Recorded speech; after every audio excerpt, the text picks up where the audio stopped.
Et voilà, après les quarts de finale de The Voice, les talents ne sont plus que 2 par équipe.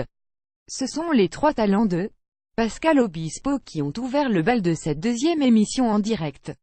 Sur Quand on arrive en ville, Xamurican, comme d'habitude, offert un show ahurissant. Ça n'a pourtant pas suffi face à l'interprétation de l'hymne à l'amour des côtes qui a été sauvé par le public. Xam a quand même été choisi par son coach face à Betty Patural, qui a été éliminée. Plus grand que The Voice. Combien gagnent les candidats lors des primes? En direct, chez Florent Pagny, Hobbs voulait se rattraper après un premier prime en direct en demi-teinte. Il a pu montrer son impressionnante maîtrise vocale sur un titre de Beyoncé. Raffi Arto, lui, n'a pas changé ses habitudes et c'est encore avec une chanson de son idole, Elvis Presley, qu'il a tenté de séduire le public. Pour Yasmina Marie enfin, c'était un titre de Sam Smith.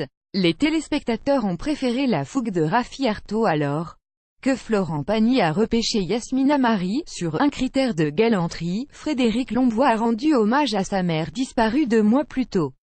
Sur la chanson de Michel Jonas, Je voulais te dire que je t'attends, le candidat de 54 ans a offert un beau moment d'émotion et a réussi à toucher le public en plein cœur. Mika a ensuite décidé de garder le toujours aussi chanceux Casanova, poussé par son coach dans ses retranchements, face à Guillaume, plus grand que The Voice. Karine Ferry dévoile son impressionnant baby bump et affole la toile enfin dans l'équipe de Zazie. C'est l'impressionnante Maëlle qui a ouvert les hostilités avec une reprise de Wasting My Young Years du groupe London Grammar.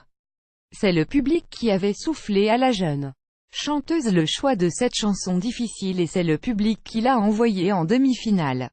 Elle y a été rejointe par B. Demi-Mondaine, qui est venu à bout d'Edouard Edward. Ce soir, dans The Voice, Nikos avait claqué la veste en velours bleu pour les quarts de finale, la classe à Dallas. Mais évidemment, Mika avait fait encore plus fort à sa façon, avec une veste médicament. En début de soirée, les coachs ont mis 5 longues minutes pour éliminer une candidate qui chantait faux. Frédéric Lombois a bénéficié d'une standing ovation suite à l'hommage à sa mère Colette.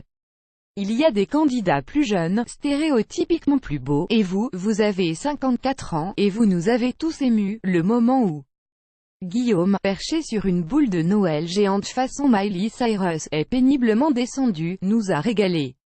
La phrase du jour par Mika, si tu chantes comme ça, tu rentres chez toi. Le pétage de plomb du jour par Mika, on est payé pour être là, et on se lève, et on dit, sortez C***UIL yes là, on dit des choses dures, et si je le suis pas, je suis un C***N.